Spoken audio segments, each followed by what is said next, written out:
மும்மொழிக் கொள்கையை பொறுத்தமட்டில் மூன்றாவது மொழியாக எந்த மொழியை வேண்டுமானாலும் தேர்ந்தெடுக்கலாம் என்றும் ஹிந்தி திணிப்பிற்கு இடமில்லை என்றும் மத்திய கல்வித்துறை இணையமைச்சர் சுகந்தகுமார் மஜூம்தார் பேட்டியளித்துள்ளார். திருநள்ளாறு சனீஸ்வர பகவான் கோவிலில் சுவாமி தரிசனம் செய்த அவர் மும்மொழிக் கொள்கையை தமிழகத்தில் அரசியலாக்கப்பட்டுள்ளதாக கருத்து தெரிவித்தார்.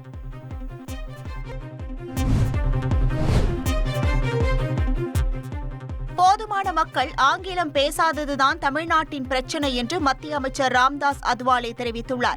ஹிந்தி நமது தேசிய மொழி என்ற அவர் ஹிந்தியை அதிக அளவு பேசும் மக்களை கொண்டுள்ளதாக கூறியுள்ளார். தமிழ்நாடு மற்றும் கேரளா மாநிலங்களில் மட்டுமே போதுமான அளவில் மக்கள் ஹிந்தி பேசுவதில்லை என்ற ராம்தாஸ் அத்வாலே போதுமான மக்கள் ஆங்கிலம் பேசாததுதான் தமிழ்நாட்டின் பிரச்சினை என்றும் தெரிவித்துள்ளார். ஹிந்தி பேச விரும்பவில்லை என்றால் பேச வேண்டாம் என்றும், ஆனால் ஹிந்தியை கடுமையாக எதிர்க்க வேண்டாம் என்றும் கேட்டுக் கொண்டார்.